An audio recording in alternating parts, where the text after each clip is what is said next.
ಆತ್ಮೀಯ ಪಾಲಕರೇ, ಪೋಷಕರೇ ಹಾಗೂ ಮುದ್ದು ವಿದ್ಯಾರ್ಥಿಗಳೇ, ಕೇವಲ 15 ದಿನಗಳಲ್ಲಿ SSLC ಪಾಸಿಂಗ್ ಪ್ಯಾಕೇಜ್ ವಿಜ್ಞಾನ ಭಾಗ 2 ಪಾರ್ಟ್ 2ದ ಈಗ ವಿಡಿಯೋ ನಿಮ್ಮ ಮುಂದೆ ಅದ. ಇದನ್ನು ನೀವು ನೀಟಾಗಿ ಓದ್ಕೊಂಡು ಏನು ಮಾಡಿರಿ, ಅಭ್ಯಾಸ ಮಾಡ್ಕೊರಿ. ಯಾವುದೋ ಡೌಟ್ ಇದ್ದರೆ ಕಮೆಂಟ್ ಬಾಕ್ಸ್ನಾಗ ಕಮೆಂಟ್ ಮಾಡಿರಿ. ನಾನು ಸಂಪೂರ್ಣವಾದ ಮಾಹಿತಿಯನ್ನು ನಿಮಗೆ ಏನು ಮಾಡ್ತೀನಿ, ಕೊಡ್ತೀನಿ. ಈಗ ಭೌತಶಾಸ್ತ್ರದಾಗ ವಿದ್ಯುತ್ ಶಕ್ತಿ ಅನ್ನುವಂಥ ಘಟಕದಲ್ಲಿ ಹಲವಾರು ಪ್ರಶ್ನೆಗಳದಾವ. ಇವನ್ನೆಲ್ಲ ಏನು ಮಾಡಿರಿ, ಓದ್ಕೋರಿ. ಏನು ನೋಡಪ್ಪ, ವಿಭವಾಂತರ ಎಂದರೇನು, ವಿದ್ಯುತ್ ರೋಧ ಎಂದರೇನು, ವಿದ್ಯುತ್ ಸಾಮರ್ಥ್ಯ ಎಂದರೇನು, ವಿದ್ಯುತ್ ರೋಧವನ್ನು ಅವಲಂಬಿಸಿರುವ ಅಂಶಗಳು ಯಾವ ಹೌದಾ, ವಿದ್ಯುತ್ ಉಷ್ಣೋತ್ಪಾದನಾ ಪರಿಣಾಮ ತತ್ವವನ್ನು ಆಧರಿಸಿದ ಸಾಧನಗಳು ಯಾವ್ಯಾವ, ಹೌದಾ, ಸಮಾಂತರ ಜೋಡಣೆಯಿಂದ ಆಗುವ ಪ್ರಯೋಜನಗಳೇನು, ಇವುಗಳನ್ನೆಲ್ಲ ನೀವೇನು ಮಾಡಬೇಕು, ಓದ್ಕೋಬೇಕು. 1 ಮಾರ್ಕ್ಸಿನ ಅಂಕಗಳಲ್ಲಿ ಏನು ಮಾಡ್ಬೋದು, ಇವನ್ನ ಬೀಳ್ಬೋದು. ನೆಕ್ಸ್ಟ್ ಈ ಕೆಳಗಿನವುಗಳನ್ನು ವಿವರಿಸಿ. ವಿದ್ಯುತ್ ದೀಪಗಳಲ್ಲಿ ತಂತುಗಳಲ್ಲಿ ಟಂಗ್ಸ್ಟನ್ ಬಹುತೇಕ ಬಳಸುತ್ತಾರೆ ಏಕೆ? ನೋಡ್ರಿ ಯಾಕಂತ ಇದ್ರಾಗ ಉತ್ತರದ ಅದನ್ನು ನೀವು ನೋಡ್ಕೋಬೇಕು. ಹೌದು. ನೆಕ್ಸ್ಟ್ ಬ್ರೆಡ್ ರೋಸ್ಟರ್, ಎಲೆಕ್ಟ್ರಿಕ್ ಇಸ್ತ್ರಿಪೆಟ್ಟಿಗೆ, ವಿದ್ಯುತ್ ತಾಪ ಸಂವಹನ ಶುದ್ಧ ಲೋಹಕ್ಕಿಂತಲೂ ಮಿಶ್ರ ಲೋಹಗಳನ್ನು ತಯಾರಿಸುತ್ತಾರೆ ಏಕೆ? ಇದನ್ನು ನೀವು ಓದ್ಕೋಬೇಕು. ತಂತಿಯ ರೋಧವು ಅದರ ಅಡ್ಡವಹಿತ ವಿಸ್ತೀರ್ಣದೊಂದಿಗೆ ಹೇಗೆ ಬದಲಾಗುತ್ತದೆ ನೋಡ್ಕೋಬೇಕು. ವಿದ್ಯುತ್ ಪ್ರಸರಣದಲ್ಲಿ ಸಾಮಾನ್ಯವಾಗಿ ತಾಮ್ರ ಮತ್ತು ಅಲ್ಯೂಮಿನಿಯಂ ತಂತಿಗಳನ್ನು ಬಳಸುತ್ತಾರೆ ಏಕೆ? ಗೃಹ ಬಳಕೆ ವಿದ್ಯುತ್ ಮಂಡಲಗಳ ಜೋಡಣೆಯಿಂದ ಸರಣಿ ಕ್ರಮ ವ್ಯವಸ್ಥೆಯನ್ನು ಬಳಸಲಾಗುವುದಿಲ್ಲ ಏಕೆ? ಇವುಗಳನ್ನ ಓದ್ಕೋರಿ, ಕಾರಣ ಕೊಡಿ ಅಂತ ಇರ್ತಾವೆ. ನೆಕ್ಸ್ಟ್ ವಿದ್ಯುತ್ ಪ್ರವಾಹ ಕಾಂತೀಯ ಪರಿಣಾಮಗಳು, ಇವುಗಳ ಮೇಲೆ ಪ್ರಶ್ನೆ ಬೀಳ್ಬೋದು. ಕಾಂತಕ್ಷೇತ್ರ ಎಂದರೇನು, ಕಾಂತೀಯ ಬಲರೇಖೆಗಳು ಲಕ್ಷಣಗಳನ್ನು ಬರೆಯಿರಿ. ಸೊಲನಾಯ್ಡ್ ಎಂದರೇನು, ವಿದ್ಯುತ್ ಫ್ಯೂಸ್ನ ಕಾರ್ಯವನ್ನು ತಿಳಿಸಿ. ವಿದ್ಯುತ್ ಕಾಂತೀಯ ಪ್ರೇರಣೆ ಎಂದರೇನು, ದಿಕ್ ಪರಿವರ್ತಕಗಳು ಎಂದರೇನು, ದಂಡಕಾಂತದ ಬಳಿ ತಂದ ದಿಕ್ಸೂಚಿ ಏಕೆ ಪಲಟಗೊಳ್ಳುತ್ತದೆ, ಇವು ಕಾರಣ ಕೊಡಿ ಅಂತ ಕೇಳ್ಬೋದು. ಅವುಗಳನ್ನು ನೋಡ್ಕೋರಿ. ನೆಕ್ಸ್ಟ್ ಗೃಹ ಬಳಕೆಯ ವಿದ್ಯುತ್ ಮಂಡಲದಲ್ಲಿ ಉಂಟಾಗುವ ಓವರ್ಲೋಡ್ಗಳನ್ನು ತಪ್ಪಿಸುವ ಯಾವ ಮುನ್ನೆಚ್ಚರಿಕೆ ಕ್ರಮಗಳನ್ನು ಏನು ಮಾಡಬೇಕು, ತೆಗೆದುಕೊಳ್ಳಬೇಕು. ಇವುಗಳನ್ನು ಏನು ಮಾಡಬೇಕು, ನೀವು ಓದ್ಕೋಬೇಕು. ನೆಕ್ಸ್ಟ್ ಭೂ ಸಂಪರ್ಕ ತಂತಿಯ ಕಾರ್ಯವೇನು, ಲೋಹದ ಮೇಲ್ಮೈ ಹೊಂದಿರೋ ವಿದ್ಯುತ್ ಉಪಕರಣಗಳನ್ನು ಭೂ ಸಂಪರ್ಕಗೊಳಿಸೋದು ಅಗತ್ಯ ಏಕೆ? ಕಾರಣ ಕೊಡಿ ಅನ್ನೋದು ಐತೆ, ಇದನ್ನು ನೆನಪು ಇಟ್ಕೋಬೇಕು. ನೆಕ್ಸ್ಟ್ ಮುಂದೆ ಬೆಳಕು ಪ್ರತಿಫಲನ ಮತ್ತು ವಕ್ರೀಭವನ ಪಾಠ ಮೇಲಿನ ಪ್ರಧಾನ ಸಂಗಮ ಅಂದ್ರೇನ, ಸಂಗಮ ದೂರ ಅಂದ್ರೇನ, ವಕ್ರತಾ ತ್ರಿಜ್ಯ ಅಂದ್ರೇನ, ದೃಕ್ ಅಂದ್ರೇನ, ಪ್ರಧಾನಾಕ್ಷ ಅಂದ್ರೇನ, ಇವುಗಳನ್ನು ನೀವು ಸರಿಯಾಗಿ ವಾಕ್ಯಗಳನ್ನು ನೆನಪಿಟ್ಟುಕೋರಿ. ನೆಕ್ಸ್ಟ್ ಬೆಳಕಿನ ವಕ್ರೀಭವನ ಎಂದರೇನು. ನೆಕ್ಸ್ಟ್ ಇನ್ನದೇ ಸ್ನೇಲ್ನ ನಿಯಮವನ್ನು ನಿರೂಪಿಸಿ. ಮಸೂರದ ವರ್ಧನೆ ಎಂದರೇನು, ಮಸೂರು ಸಾಮರ್ಥ್ಯ ಎಂದರೇನು, SI ಪದ್ಧತಿಯಲ್ಲಿ ಅದರ ಏಕಮಾನವನ್ನು ಬರೆಯಿರಿ. ಇವುಗಳನ್ನು ನೆನಪಿಟ್ಟುಕೋಬೇಕು. ನೆಕ್ಸ್ಟ್ ಇನ್ನು ವೆರಿ ಇಂಪಾರ್ಟೆಂಟ್, ಪೀನ ಮಸೂರ ಮತ್ತು ನಿಮ್ನ ಮಸೂರಿಗೆ ಇರುವಂತಹ ವ್ಯತ್ಯಾಸಗಳನ್ನು ಬರೆಯಿರಿ ಅಂತೈತಿ. ಇದನ್ನೇನು ಮಾಡಬೇಕು, ಬರಿಬೇಕು. ನಿಮ್ನ ದರ್ಪಣದ ಉಪಯೋಗಗಳನ್ನು ಪಟ್ಟಿ ಮಾಡಿ. ಕರೆಕ್ಟ್, ನಿಮ್ನ ದರ್ಪಣದ ಉಪಯೋಗಗಳನ್ನ ನೀವು ಪಟ್ಟಿ ಮಾಡಬೇಕು. ನೆಕ್ಸ್ಟ್ ವಾಹನ ಹಿನ್ನೋಟ ದರ್ಪಣವಾಗಿ ಬಳಸಲು ಪೀನ ದರ್ಪಣ ಅಗತ್ಯತೆಯನ್ನು ಏಕೈತಿ. ವಾಹನದಲ್ಲಿ ಪೀನ ದರ್ಪಣವನ್ನು ಹಿನ್ನೋಟ ದರ್ಪಣವಾಗಿ ಯಾಕೆ ಬಳಸ್ತೇವೆ ಅನ್ನೋದೈತಿ, ಅಥವಾ ಇದು ಪೀನ ದರ್ಪಣದ ಉಪಯೋಗಕ್ಕೇರು ಇದನ್ನು ಬರಿಬೇಕಾಗ್ತೈತಿ. ನಿಮ್ನ ದರ್ಪಣದ ಉಪಯೋಗ, ಪೀನ ದರ್ಪಣದ ಉಪಯೋಗ. ವಕ್ರೀಭವನ ಸೂಚ್ಯಂಕ ಎಂದರೇನು, ವಕ್ರೀಭವನ ಸೂಚ್ಯಂಕ 2.42 ಇದೆ. ಇದರ ಹೇಳಿಕೆ ಅರ್ಥವೇನು ಅನ್ನು ನೋಡಬೇಕು. ದೃಷ್ಟಿ ಮಾಪನಗಾರರು ಸರಿಪಡಿಸುವ ಮಸೂರವನ್ನು ಬಳಸಲು ಧನ ಮತ್ತು ಋಣ ಚಿಹ್ನೆಯನ್ನು ಸಾಮರ್ಥ್ಯಕ್ಕೆ ತಿಳಿಸಿದರೆ ಚಿಹ್ನೆಗಳು ಏನು ಸೂಚಿಸುತ್ತವೆ? ಧನ ಅಂದರೆ ಯಾವ ಮಸೂರ ಅಂತ ಬರಿಬೇಕು, ಪೀನ ಮಸೂರ, ಋಣ ಅಂದರೆ ನಿಮ್ನ ಮಸೂರ ಅಂತ ಬರಿಬೇಕು. ನೆಕ್ಸ್ಟ್ ಒಂದು ಸಮತಲ ದರ್ಪಣದ ಸಾಮರ್ಥ್ಯ +1 ಆಗಿದೆ, ಇದರ ಅರ್ಥವೇನು ಅನ್ನೋದನ್ನು ನೆನಪಿಟ್ಕೋಬೇಕು. ನೆಕ್ಸ್ಟ್ ಯಾವ ವಕ್ರೀಭವನ ಸೂಚ್ಯಂಕಗಳದಾವು ಮಾರ್ಕ್ಸಿಗೆ ಕೊಡ್ಬೋದು, ಯಾವುದರೆ ಇವನ್ನ ನೋಡ್ಕೊತ ಇರ್ರಿ. ಗಾಳಿಯಲ್ಲಿ, ಮಂಜುಗಡ್ಡೆಯಲ್ಲಿ, ನೀರಿನಲ್ಲಿ ಅತಿ ಹೆಚ್ಚು ಯಾವುದರಾಗೈತಿ, ವಜ್ರದಲ್ಲಿ ಐತಿ ಅತಿ ಹೆಚ್ಚು, ಅತಿ ಕಡಿಮೆ ಗಾಳಿಯಲ್ಲಿ. ಇದನ್ನು ನೆನಪಿಟ್ಕೋಬೇಕು. ಗಾಳಿಯಲ್ಲಿ ಚಲಿಸುವಾಗ ಬೆಳಕಿನ ಕಿರಣವು ಓರೆಯಾಗಿ ನೀರನ್ನು ಪ್ರವೇಶಿಸುತ್ತದೆ. ಬೆಳಕಿನ ಕಿರಣವು ಲಂಬದ ಕಡೆಗೆ ಬಾಗುವುದು ಅಥವಾ ಲಂಬದಿಂದ ಬಾಗುವುದು ಏಕೆ ಅಂತ ಕೇಳಿದರು. ಇದಕ್ಕೆ ಪ್ರಶ್ನೆ ನೆನಪು ಇಟ್ಟುಕೋರಿ. ನೆಕ್ಸ್ಟ್ ಮಾನವನ ಕಣ್ಣು ಮತ್ತು ವರ್ಣಮಯ ಜಗತ್ತು, ಕಣ್ಣಿನ ಹೊಂದಾಣಿಕೆ ಸಾಮರ್ಥ್ಯ ಎಂದರೇನು? ಹೌದು, ಕಣ್ಣಿನ ಸಾಮರ್ಥ್ಯ, ವಕ್ರೀಭವನ, ದೃಷ್ಟಿದೋಷಗಳ್ಯಾವು? ಮಯೋಫಿಯಾ ಅಥವಾ ಸಮೀಪ ದೃಷ್ಟಿ ಎಂದರೇನು, ಇದನ್ನು ಸರಿಪಡಿಸುವುದು ಹೇಗೆ? ಸಮೀಪ ದೃಷ್ಟಿ ಉಂಟಾಗಲು ಕಾರಣವೇನು? ಮೆಟ್ರೋಫಿಯಾ ಅಥವಾ ದೂರದೃಷ್ಟಿ ದೋಷ ಎಂದರೇನು, ಇದನ್ನು ಹೆಂಗೆ ಸರಿಪಡಿಸ್ಬೋದು? ಇವು ಗ್ಯಾರಂಟಿ ಪ್ರಶ್ನೆ ಕೇಳ್ತಾರೋ ನಾವು ಓದ್ಕೋರಿ. ದೂರದೃಷ್ಟಿ ದೋಷ ಉಂಟಾಗಲು ಕಾರಣವೇನು? ಪ್ರೆಸ್ಬಯೋಪಿಯಾ ಎಂದರೇನು, ಇದನ್ನು ಸರಿಪಡಿಸುವುದು ಹೇಗೆ? ಇದನ್ನು ನೆನಪಿಟ್ಕೋಬೇಕು. ಪ್ರೆಸ್ಬಯೋಪಿಯಾದ ಲಕ್ಷಣಗಳನ್ನು ನೆನಪಿಟ್ಕೋಬೇಕು. ನೆಕ್ಸ್ಟ್ ನಕ್ಷತ್ರಗಳು ಮಿನುಗೋಕೆ ಕಾರಣವೇನು? ನೆಕ್ಸ್ಟ್ ಗ್ರಹಗಳು ಮಿನುಗದಿರಲು ಕಾರಣವೇನು? ಇವುಗಳನ್ನ ಕಾರಣ ಕೊಡಿ ಅಂತ ಕೇಳ್ಬೋದು, ನೆನಪ ಇಟ್ಟುಕೋರಿ. ನೆಕ್ಸ್ಟ್ ವಕ್ರೀಭವನ ಸೂರ್ಯೋದಯ ಮತ್ತು ಸೂರ್ಯಾಸ್ತ ಸಮಯದಲ್ಲಿ ಹೇಗೆ ಭಾಸವಾಗುತ್ತದೆ? ಇವನ್ನ ನೆನಪಿಟ್ಕೋಬೇಕು. ಶುಭ್ರ ಆಕಾಶದಲ್ಲಿ ನೀಲಿ ಬಣ್ಣಕ್ಕೆ ಕಾರಣವೇನು? ಕರೆಕ್ಟ್. ಇವನ್ನ ಪ್ರಶ್ನೆಗಳು ಕೇಳ್ತಾರೋ ನೆನಪಿಟ್ಕೋಬೇಕು. ಅತಿ ಎತ್ತರದಲ್ಲಿ ಹಾರುವ ಪ್ರಯಾಣಿಕರು ಆಕಾಶವು ಕಪ್ಪಾಗಿ ಕಾಣಲು ಕಾರಣವೇನು? ಓದ್ಕೋರಿ. ಟ್ರಾಫಿಕ್ ಸಿಗ್ನಲ್ ದೀಪಗಳಲ್ಲಿ ಕೆಂಪು ಬಣ್ಣದಲ್ಲಿ ಇರುವ ವೈಜ್ಞಾನಿಕವಾಗಿ ಕಾರಣವೇನು? ಕೆಂಪು ಬಣ್ಣನ ಬಳಸ್ತಾರೆ, ಯಾಕಂದ್ರೆ ಅದು ದೂರದಿಂದ ಏನಾಕೈತಿ ನಮಗೆ ಕಾಣಿಸ್ತದ. ಬಣ್ಣ ಮಂಜು ಮತ್ತು ಹೊಗೆಯಿಂದ ಕಡಿಮೆ ಚದುರುತ್ತದೆ. ಕಡಿಮೆ ಚದುರಿಕೆ ಅಂತಾದಿಂದ ದೂರದಿಂದ ಏನಾಕೈತಿ ನಮ್ಗೆ ಕಾಣ್ತದ. ಸೂರ್ಯಾಸ್ತ ಮತ್ತು ಸೂರ್ಯೋದಯ ಸಂದರ್ಭದಲ್ಲಿ ಆಕಾಶವು ಕೆಂಪು ಬಣ್ಣದಿಂದ ಕೂಡಿರಲು ಕಾರಣ ತಿಳಿಸಿ. ಕರೆಕ್ಟಾ. ಸೂರ್ಯೋದಯ ಮತ್ತು ಸೂರ್ಯಾಸ್ತದಾಗ ಆಕಾಶ ಕೆಂಪು ಬಣ್ಣದಿಂದ ಕಾಣ್ತೈತಿ, ಯಾಕಂದ್ರೆ ಬೆಳಕಿನ ಚದುರಿಕೆಯಿಂದ ವಾಯುಮಂಡಲದ ಕಣಗಳು ಸೂರ್ಯನ ಬೆಳಕಿನ ಕಡಿಮೆ ಬಾಗುವಿಕೆಯ ಕೆಂಪು ಬಣ್ಣ ಚದುರಿಸುತ್ತವೆ. ಆದ್ದರಿಂದ ಸೂರ್ಯೋದಯ ಮತ್ತು ಸೂರ್ಯಾಸ್ತ ಸಂದರ್ಭದಲ್ಲಿ ಆಕಾಶವು ಕೆಂಪು ಬಣ್ಣದಿಂದ ಕೂಡಿರುತ್ತದೆ. ಕರೆಕ್ಟಾ. ಇವನು ಓದ್ಕೋರಿ. ನೆಕ್ಸ್ಟ್ ಇನ್ನು ರಾಸಾಯನಶಾಸ್ತ್ರದಲ್ಲಿ ಇವು ಅಂತೂ ವೆರಿ ವೆರಿ ಇಂಪಾರ್ಟೆಂಟ್ ಅದಾವು. ರಾಸಾಯನಿಕ ಸಂಯೋಗ ಕ್ರಿಯೆ ಎಂದರೇನು? ರಾಸಾಯನಿಕ ವಿಭಜನೆ ಕ್ರಿಯೆ ಎಂದರೇನು? ಉದಾಹರಣೆ ಸಹಿತ ತಿಳಿಸಿ. ಸಂಯೋಗ ಅಂದರೆ ಎಷ್ಟು ಈಜಿ ಐತಿ. 2 ಅಥವಾ 2ಕ್ಕಿಂತ ಹೆಚ್ಚು ಪ್ರತಿವರ್ತಿಗಳು ಕೂಡಿ ಒಂದೇ ಒಂದು ಉತ್ಪನ್ನ ದೊರೆತರೆ ಆ ಕ್ರಿಯೆಯನ್ನು ಏನಂತ ಕರಿತೀವೋ ಸಂಯೋಗ ಕ್ರಿಯೆ. ನೋಡ್ರಿ, 2 ಸೇರಿ ಒಂದು ಉತ್ಪನ್ನ ಬಂದೈತಿ, ಅದಕ್ಕೇನಂತ ಕರಿತೀವಿ ಸಂಯೋಗ ಕ್ರಿಯೆ.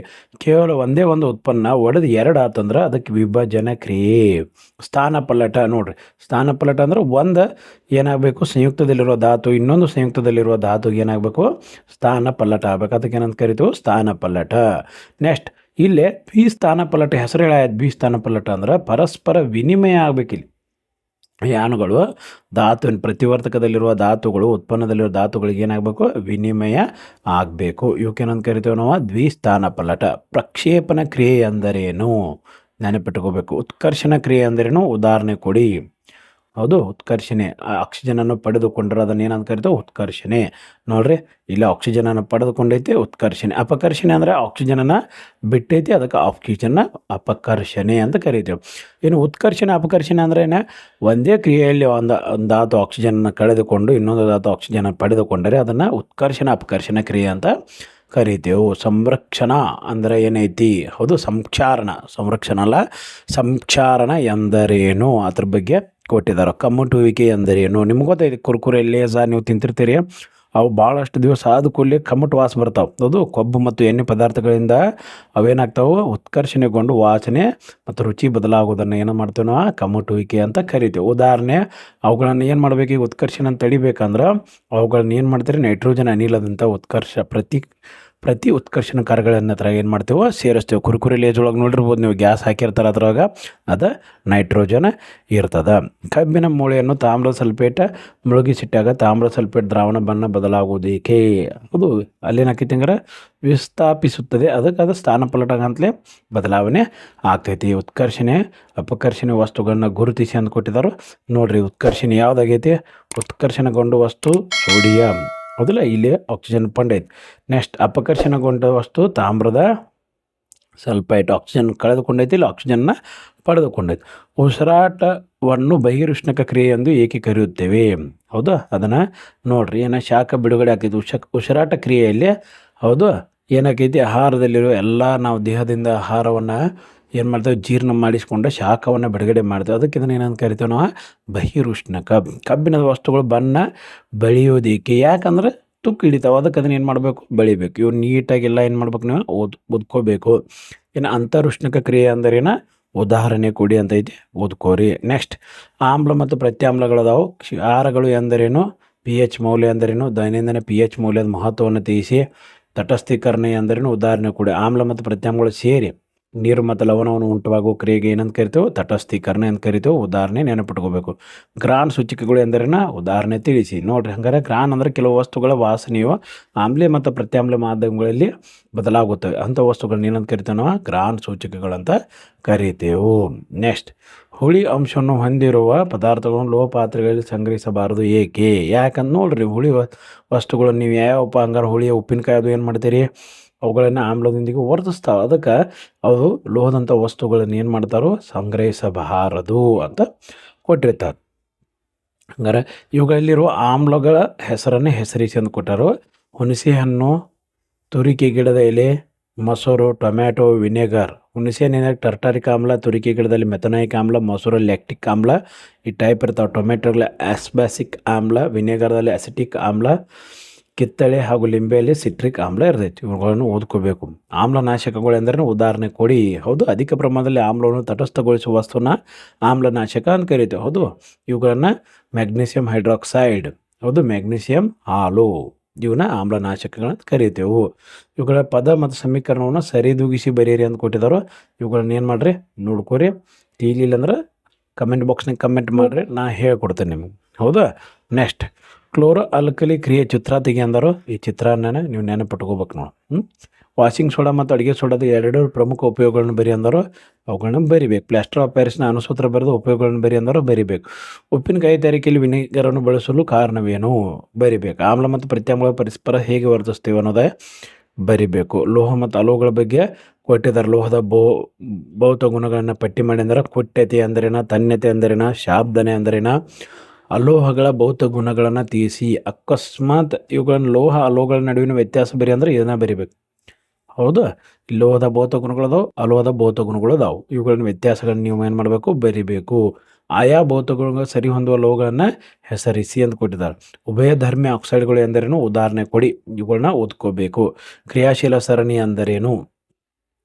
ನೆಕ್ಸ್ಟ್ ಅತಿ ಹೆಚ್ಚು ಕ್ರಿಯೆ ಯಾವುದಾವು, ಅತಿ ಕಡಿಮೆ ಕ್ರಿಯೆಗಳು ಯಾವುದಾವು ಅನ್ನೋದ್ರ ಬಗ್ಗೆ ಕೊಟ್ಟಿದ್ದಾರೆ.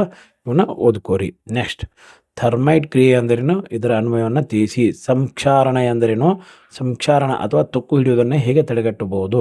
ಗ್ಯಾಲ್ವನೀಕರಣ ಎಂದರೇನು, ಮಿಶ್ರಲೋಹಗಳೆಂದರೇನು. ಹೌದಾ, ಮಿಶ್ರಲೋಹದ ಘಟಕಗಳು ಏನೋ ಕೊಟ್ಟಿದ್ದಾರೆ ನೋಡ್ರಿ, ಇವನ್ನ ಓದ್ಕೋಬೇಕು. ನೆಕ್ಸ್ಟ್ ಕೆಟನೀಕರಣ ಎಂದರೇನು, ರಚನಾ ಸಮಾಂಗಿಗಳು ಎಂದರೇನು. Very very important. ನಿನ್ನೆ ಒಂದು ಸ್ವಲ್ಪ ಇದ್ರಾಗ ಹೇಳಿದ್ನಿ, ಇವು ಅದ ನೋಡ್ರಿ. ಮತ್ತೆ ಇಲ್ಲಿ ಬಂದೈತಿ ಕೆಟನೀಕರಣ ಅಂದ್ರೇನ, ರಚನಾ ಸಮಾಂಗಿಗಳು ಎಂದರೇನ. ಹೌದಾ, ಬ್ಯೂಟೇನ್ ನೋಡಿ, ಎನ್ ಬ್ಯೂಟೇನ್ ಐಸೋಬ್ಯೂಟೇನ್ ಇವುಗಳ ಸೂತ್ರಗಳನ್ನ ಏನು ಮಾಡಬೇಕು, ರಚನಾ ಸೂತ್ರ ಅನುಸೂತ್ರಗಳನ್ನ ಬರಿಬೇಕು. ಕ್ರಿಯಾ ಗುಂಪುಗಳೆಂದರೇನು ಉದಾಹರಣೆ ಕೊಡಿ. ಅನುರೂಪ ಶ್ರೇಣಿಗಳು ಎಂದರೇನು, ಅಲ್ಕೇನ್ಗಳ ಅನುರೂಪ ಶ್ರೇಣಿಗಳನ್ನು ಬರೆಯಿರಿ ಅಂತ ಕೊಟ್ಟಿದ್ದಾರೆ. ಎಣ್ಣೆಗಳು ಹೈಡ್ರೋಜನೀಕರಣ ಎಂದರೇನು, ಸಾಬೂನು ಸ್ವಚ್ಛಗೊಳಿಸುವ ಪ್ರಕ್ರಿಯೆಯನ್ನು ವಿವರಿಸಿ. ಇವುಗಳನ್ನು ಎಲ್ಲನೂ ಓದ್ಕೋರಿ. ನಿಮಗೆ ತಿಳಿಲಿ ಅಂದ್ರೆ ಕಮೆಂಟ್ ಬಾಕ್ಸ್ನಾಗ ಕಮೆಂಟ್ ಮಾಡಿರಿ. ಮತ್ತು ಬೇರೆ ವಿಡಿಯೋ ಮಾಡಿ ಅದರ ಸಪ್ರೇಟ್ ವಿಡಿಯೋ ಮಾಡಿ ನಾ ಹಾಕ್ತೇನೆ. ನೆಕ್ಸ್ಟ್ ಜೀವಕ್ರಿಯೆಗಳ ಬಗ್ಗೆ ಪಾಠ ಐತಿ. ಜೀವಶಾಸ್ತ್ರದ ದ್ವಿತೀಯ ಸಂಶ್ಲೇಷಣಾ ಕ್ರಿಯೆ, ರಾಸಾಯನಿಕ ಕ್ರಿಯೆಯನ್ನು ಬರೆಯಿರಿ. ದ್ವಿತೀಯ ಸಂಶ್ಲೇಷಣೆಗೆ ಅಗತ್ಯವಾದ ಕಚ್ಚಾ ಪದಾರ್ಥಗಳ ಸಸ್ಯಗಳು ಯಾವ ಮೂಲದಿಂದ ಪಡೆದುಕೊಳ್ಳುತ್ತವೆ ಎಂದನ್ನು ಬರಿಬೇಕು. ಬಾಷ್ಪ ವಿಸರ್ಜನೆ ಎಂದರೇನು, ವಸ್ತು ಸ್ಥಾನಾಂತರ ಎಂದರೇನು, ನಮ್ಮ ಜಠರದಲ್ಲಿ ಆಮ್ಲ ಪಾತ್ರವೇನು. Very good. ಇವುಗಳನ್ನ ಏನು ಮಾಡಬೇಕು ಬರಿಬೇಕು. ಹೌದಾ, ಜೀರ್ಣಕಾರಿ ಕಿಣ್ವಗಳ ಪಾತ್ರವೇನು. ನೆಕ್ಸ್ಟ್ ಪಚನಗೊಂಡ ಆಹಾರವನ್ನು ಹೀರಿಕೊಳ್ಳಲು ಸಣ್ಣ ಕರಳು ಹೇಗೆ ವಿನ್ಯಾಸಗೊಂಡಿದೆ. ಇದನ್ನು ಪ್ರಶ್ನೆ ಕೇಳ್ತಾರೋ. ಇವುಗಳನ್ನು ನೀಟಾಗಿ ಓದ್ಕೋಬೇಕು. ಉಸಿರಾಟ ಕ್ರಿಯೆ ಆಕ್ಸಿಜನ್ ಪಡೆದುಕೊಳ್ಳುವುದಕ್ಕೆ ಸಂಬಂಧಿಸಿದ ಜೀವಜಲಗಳಿಗಿಂತ ನೆಲಜಲಗಳು ಹೊಂದಿರುವ ಅನುಕೂಲಗಳೇನು. ಇಮ್ಮಡಿ ಪರಿಚಲನೆ ಎಂದರೇನು, ಇದರ ಮಹತ್ವವನ್ನು ಬರೆಯಿರಿ. ನೆಕ್ಸ್ಟ್ ರಕ್ತನಾಳಗಳ ವಿಧಗಳು, ಅವುಗಳ ಕಾರ್ಯ. Very very important. ಅಪಧಮನಿಗಳು, ಅಭಿಧಮನಿಗಳು, ಲೋಮನಾಳಗಳು, ಅವುಗಳ ಕಾರ್ಯಗಳನ್ನು ಕೊಟ್ಟಿದ್ದರು. ಇವುಗಳನ್ನು ನೆನಪಿಟ್ಕೋರು. Nephron ಎಂದ್ರೇನ, nephron ಚಿತ್ರಾನು ಬೀಳ್ಬೋದು.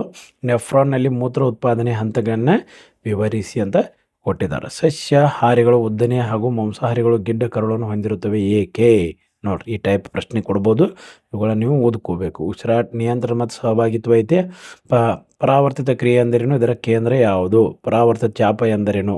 ಹೌದು, ನೆನಪಿಟ್ಕೋಬೇಕು. ಸ್ವಕೀಯ ಪರಾಗಸ್ಪರ್ಶ, ಪರಕೀಯ ಪರಾಗಸ್ಪರ್ಶ, ಇವುಗಳನ್ನ ವ್ಯತ್ಯಾಸ ನೆನಪಿಟ್ಕೋರಿ, ಓದ್ಕೋರಿ. ಏಕಲಿಂಗಿ ದ್ವಿಲಿಂಗಿ ಹೂಗಳು ಎಂದರೇನು ಉದಾಹರಣೆ ಕೊಡಿ. ನಿಷೇಚನೆ ಎಂದರೇನು, ನಿಷೇಚನೆಯ ನಂತರ ಹೂಗಳಲ್ಲಿ ಕಂಡುಬರುವ ಬದಲಾವಣೆಗಳು ಯಾವುವು. ಸಂತಾನೋತ್ಪತ್ತಿ ನಿಯಂತ್ರಣ ಮಾಡುವ ವಿಧಾನಗಳನ್ನು ಬರೆಯಿರಿ. ಋತುಚಕ್ರ ಎಂದರೇನು, ಜರಾಯುಜ ಎಂದರೇನು, ಇವುಗಳ ಕಾರ್ಯ ತಿಳಿಸಿ. ನೋಡ್ರಿ, ಜರಾಯುಜ ಬೇರೆ, ಅಂಡಾಯುಜ ಬೇರೆ. ಹೌದು, ತಾಯಿ ಮಗುವಿಗೆ ಜನ್ಮ ಕೊಡ್ತಾರೆ, ಅದಕ್ಕೆ ಏನಂತ ಕರಿತೀವಿ, ಜರಾಯುಜ ಅಂತ ಕರಿತೀವಿ. ಅಂಡಜ ಅಂದ್ರೆ ಏನ, ಡೈರೆಕ್ಟ್ ತತ್ತಿ ಹಾಕ್ತಲ್ಲ, ಅವಕ್ಕೆ ಅಂಡಜಗಳು ಅಂತ ಕರೀತಾರೋ. ಹೌದಲ್ಲ, ಕರೆ ಎಷ್ಟು ಇಂಪಾರ್ಟೆಂಟ್ ಪ್ರಶ್ನೆಗಳದಾವ. ಇವುಗಳೆಲ್ಲ ನೀವೇನು ಮಾಡಿರಿ, 15 ದಿವ್ಸನಾಗ ಪರ್ಫೆಕ್ಟ್ ಮಾಡ್ಕೊರಿ. ನಿಮಗೆ ಯಾವಾಗ ಗೊತ್ತಾಗಲಿಲ್ಲ ಅಂದ್ರೆ ಕಮೆಂಟ್ ಬಾಕ್ಸ್ನಾಗ ಕಮೆಂಟ್ ಮಾಡಿರಿ. ನಾ ಮತ್ತು ಆ ಥರ ಸಪ್ರೇಟ್ ಒಂದು ವಿಡಿಯೋ ಮಾಡಿ ನಿಮಗೆ ಬಿಡ್ತಾನೆ. ಹೆಂಗಾದ್ರೆ ಮಾಡಿ ಇವುಗಳ ನೀವು ಏನು ಮಾಡಬೇಕು, ಅಭ್ಯಾಸ ಮಾಡಬೇಕು. ಇನ್ನು 15 ದಿವ್ಸನಾಗ ನಿಮ್ಗೆ ಒಳ್ಳೆ ಮಾರ್ಕ್ಸ್ಗಳನ್ನು ನೀವೇನು ಮಾಡಬೇಕು, ಪಡ್ಕೋಬೇಕು. ಹೌದು, ಇನ್ನು ಮುಂದಿನ ವಿಡಿಯೋಗಾಗಿ ಕಾಯ್ತಾ ಇರಿ. ಈ ವಿಡಿಯೋ ನಿಮಗೆ ಲೈಕ್ ಆದ್ರೆ ದಯವಿಟ್ಟು ಲೈಕ್ ಮಾಡಿರಿ, ಶೇರ್ ಮಾಡಿರಿ, ಸಬ್ಸ್ಕ್ರೈಬ್ ಮಾಡಿರಿ. ಧನ್ಯವಾದಗಳು.